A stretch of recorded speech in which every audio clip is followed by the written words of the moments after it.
Sa bawat taon, libu-libong kababaihan ang namamatay dahil sa sakit na cervical cancer.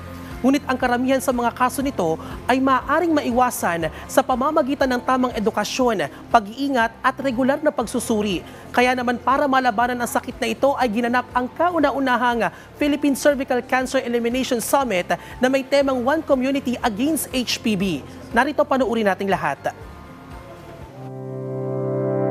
Ang cervical cancer ay nananatiling banta sa mga kababaihan lalong-lalo na dito sa Pilipinas.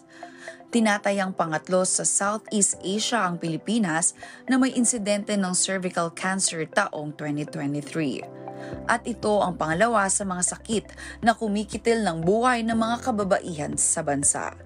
Kaya para malabanan ang nakakaalarmang sakit na ito, ay ginanap ang kauna-unahang Philippine Cervical Cancer Elimination Summit na pinamagatang One Community Against HPV.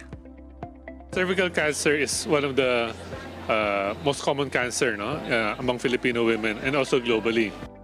Ayon sa World Health Organization, posible ang cervical elimination sa isang dekada kung lahat ng bansa ay mapapanatili ang incident rate sa 4 kada 100,000 kababaihan. This is one of just 2 cancers where we have a preventive intervention, and this is the vaccine. But the problem we have now is our vaccination rates are very low. 4% for the first dose, less than 1% for the second dose. And we need to increase it very rapidly. Isang malaking layunin na mabakunahan ang 90% na kababaihan edad 15.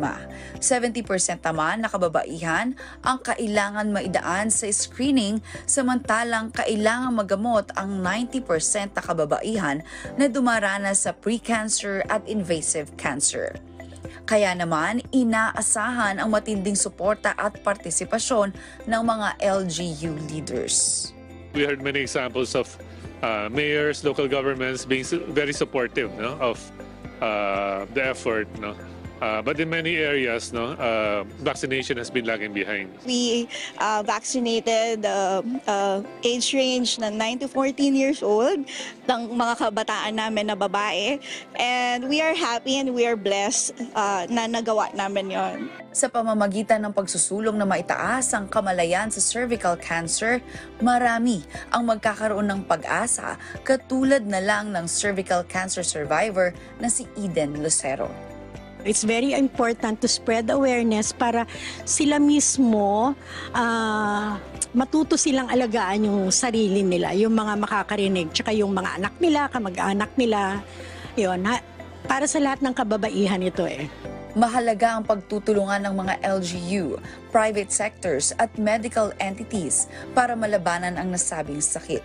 At sa pamamagitan ng pagpoprotekta sa sarili, sa pamamagitan ng pagbabakuna at screening ay makakatulong tayo sa komunidad na babawasan ang tumataas na kaso.